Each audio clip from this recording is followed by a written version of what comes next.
Um, we were, I guess you could say we were a bit blinkered really. We weren't, I mean, we kind of played on the internet in that I knew it existed, but we never really thought of it as a way forward for the business. I always thought it was for people who were selling insurance, things like that. I didn't think it would be for a business of my size.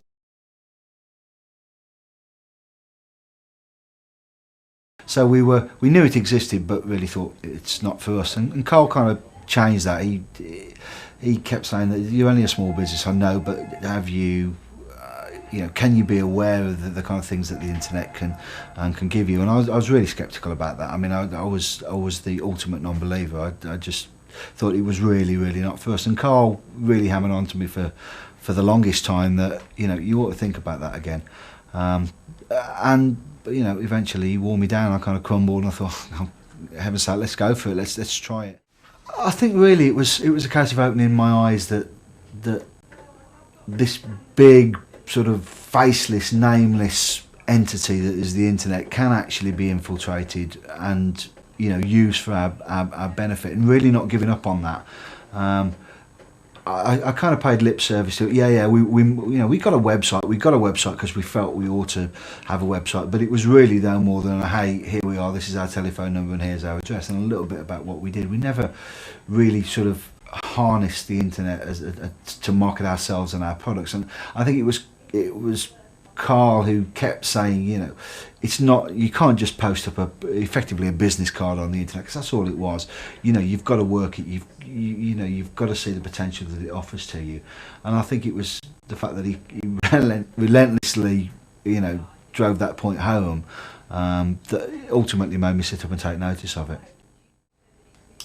It's been absolutely phenomenal. I mean, it really has. I mean, the business has been in a period of growth anyway, but it's really been accelerated by what we did on the net. I mean, I really, I genuinely mean this. I couldn't believe what the internet has done for us, both in terms of turnover, profitability, but also the speed that we can go to market with a new idea or a new product is just it's just frightening. I mean, a couple of years ago, we've been involved in a relatively small way in the silicon wristband, the fundraising wristband phenomenon, and literally within a few days of me deciding that we were going to offer it to the promotions industry in the UK, we got a sort of nucleus of a website. We've got some PDFs that could be downloaded, and we went to market, and pay-per-click advertised to start with Carl's advice,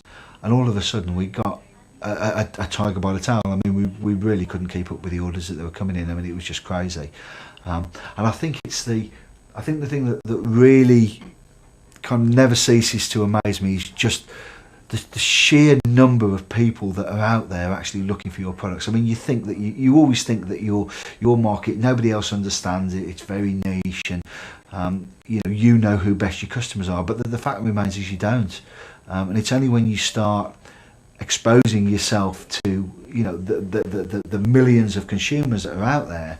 I mean, we're business to business rather than sort of direct to an individual end user, but the amount of response we get from the internet, it's just incredible. I mean, and people that you chase around forever to get an appointment with to go and sell you wares, people like British Airways, people like Virgin, people like Aston Martin, they actually come and find you, and indeed have done, and hundreds more like them. I mean, they're just companies that we could never even have dreamed of dealing with by doing it the old way of picking up the telephone. Hi, my name's Adrian. I'm calling from If Solutions, and this is what I do. I mean, I think part of the internet, and I do it myself all the while. You can kind of shop around at your heart's content without some pushy salesman jumping on you. I can have people browsing on my website for half an hour, 3/4 of an hour, and they regularly do. I mean, we see the stats for that, knowing full well that a salesman's not going to jump out of the shadows and try and accost them. And then when they're ready to take that next step, then you're there. But it's just the enormity of the market that's out there is really quite phenomenal.